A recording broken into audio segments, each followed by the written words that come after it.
Mataas ang demand sa isda ngayong Lenten season kaya tumaas na ang presyo. May unang balita live si Darlene Guy. Darlene, mataas na talaga ang isda may itinaas pa uli.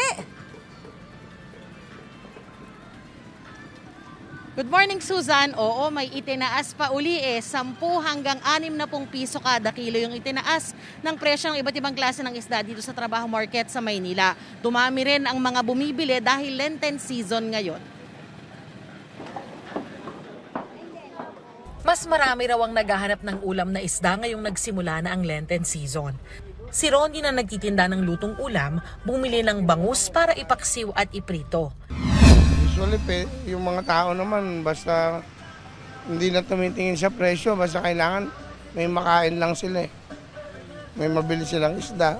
Pero kahit tumaas na ng kaunti ang presyo sa pamilihan, hindi sila nagtataas. Hindi. Mawawala customer.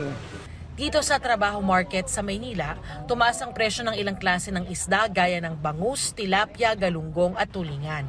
Nagmahal din ang hipon. Sa punduhan ngayon, walang banye-banyera, puro per kilo Tama lang, kanya nga lang, hindi ka makakatawad. Pagka kung anong sinabi nilang presyo ron sa punduhan, yun na masusunod. Mas konti yung isda. Malamig kasi. Nilalamig sila. Pero mas mataas naman daw ang demand sa isda ngayon dahil sa mga nangingilin. Hindi naman kami nagtataas ng presyo, yung afford lang ng mga tao. Inaasahan naman daw ng BFAR o Bureau of Fisheries and Aquatic Resources na tataas ang demand para sa isda. Pero kaya naman daw punan ang supply dahil nasa peak season ngayon ng fishing activities. Susan, dagdag pa ng BFAR, asahan daw ang kaunting pagtaas pa ng presyo ngayong paparating na lalo ang Holy Week. Pero hindi naman daw magiging malawakan at malaki ang pagtataas.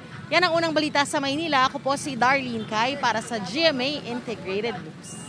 Kapuso, mauna ka sa mga balita. Panoorin ang unang balita sa unang hirit at iba pang award-winning newscasts sa youtube.com/GMA News. I-click lang ang subscribe button. Sa mga kapuso abroad, maaari kaming masubaybayan sa GMA Pinoy TV at www.gmanews.tv.